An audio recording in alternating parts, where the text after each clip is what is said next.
Okay guys, tayo ay maglilipat dahil dito hindi sila pwedeng crowded masyado. Ayan o. Dahil ayun o, nagputol-putol na ng sipit. Kasi pag masyado silang crowded, yan, nag-aaway-away. Yan, naputol na yung sipit ng isa o. Kaya dito yata yun, sipit yata nito. Ayun, sipit nun, yung isa dun, dulo. So tayo ay maglilipat guys. Lilipat natin yung mga maliliit ang ililipat natin.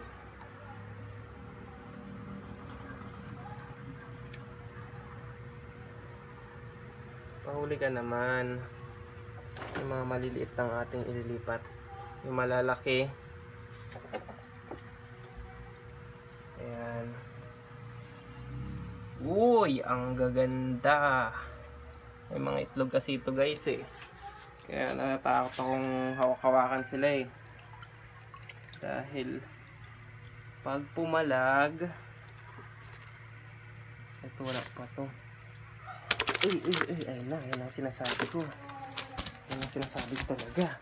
May itlog na, nakawala na. Hala, natanggal na yung itlog ng isa. Ito wala pang itlog to. Itong may itlog.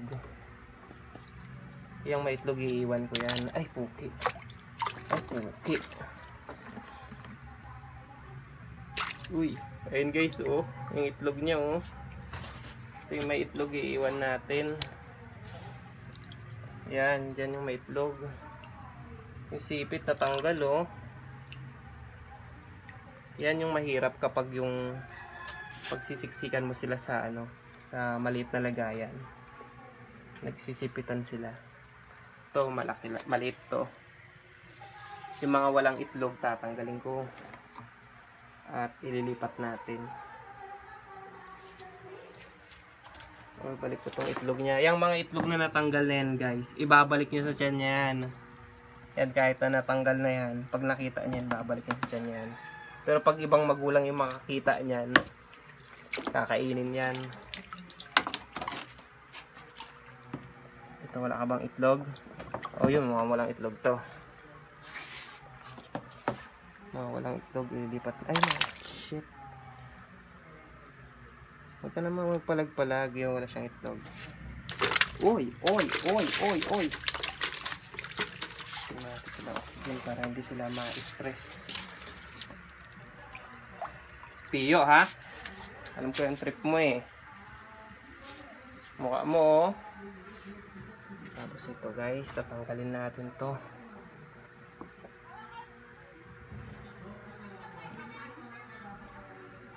Ito walang itlog to. Uy. Tatlo. Patong dito dalawa. Tama yan. Ito male, nakaseparate siya. Ito mga female na may mga itlog na yung natira. Ayan o.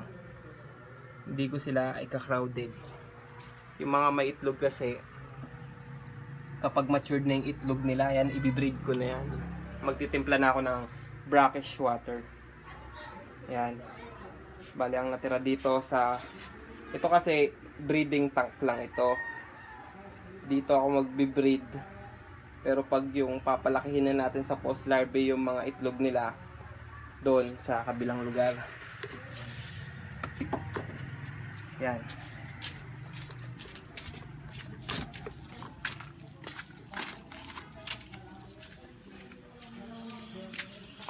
So dito yung mga post larvae. Ayun o, makakapansin nyo. Yung iba medyo malalaki na. Itong namang mga wala pang egg, dito ko ilalagay. Ayan guys, kaya ako naglalagay ng net na ganyan. Kasi ang ulang, kapag ayaw na nila ang tubig nila, aakyat sila dyan. Pag lahat sila, halos nandyan na lahat, ayaw na nila maglaro sa ilalim ng tubig. Ibig sabihin yung pH level ng tubig or yung potential hydrogen ng tubig, bumagsak siya ng 6 pababa. Or sabihin natin nasa acid level. Ayan. Pero kapag yan, kahit medyo malabo yung tubig, nasa ilalim lang sila, yung mga post larvae, malalakas yan. Maganda pa yung quality ng tubig, nasa 7, 8, 9 ganun. Tapos ito, mapapansin nyo dito guys, meron akong mga ginawa ng mga ganito. Uy, may ulang. Ayan. Kasi kapag ang ulang, nagbabalat sila, nagmumolt. Yan, nagtatago sila dyan. Dahil iingatan nila yung katawan nila. Dahil malambot pa, nagmolt. Yan, meron din dito. Yung mga tira-tira lang yan na ano, ulang. O, yan. Yan, malaya na kayo dyan.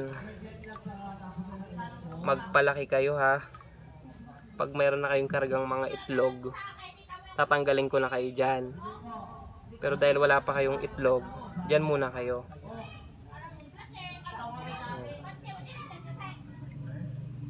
So yun, meron ding ano yan guys, meron ding aeration nandito.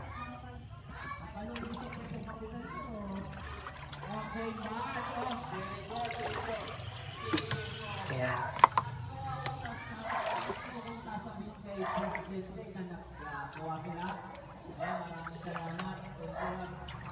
Uy. Bigyan natin aeration.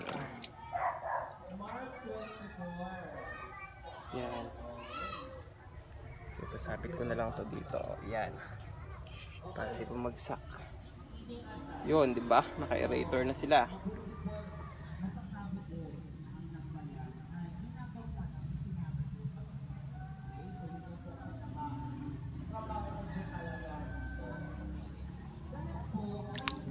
Tapos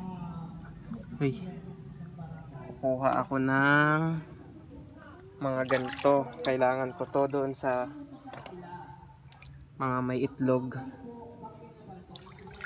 Yan. Bali 5 sila, kaya 5 kukunin natin. Uy, hindi ko yata makawakan to ah. Yeah. Yun, kaya. Kaya natin i-grab lahat. Ayun oh, kitang kita guys oh, baby. Ayan, sa mga gusto try mag-alaga ng ulang, PM lang.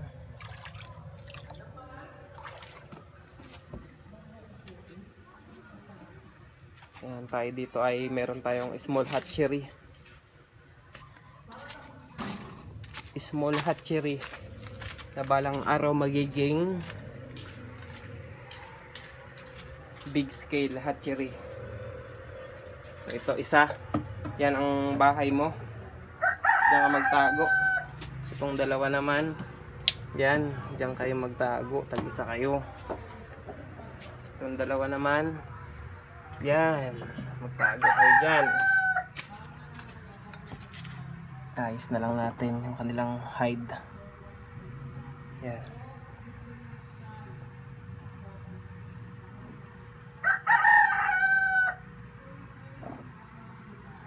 Yun. Itong isa, dito na lang natin lagay yung hide niya sa may gedli. Yan. Ang dalawa. Bali ito kasi madumi yung tubig niya.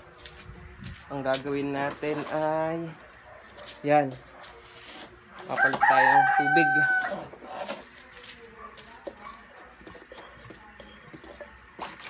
Yan lang, ganyan lang ako mag-drain.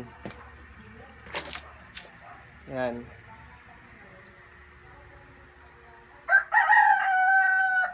Yung ginagamit kong patubig pala dyan guys, ayun, deep well.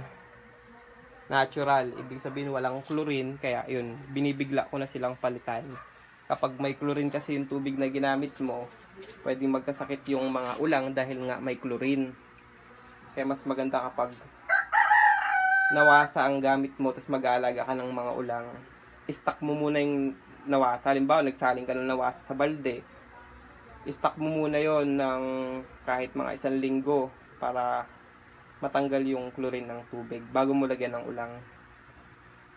Pero yung iba sa experience naman nila, binibigla nila sa chlorine din yung mga ulang. Buhay naman. Siguro depende din sa pag-aalaga. Ayan. So, yun lang mga guys.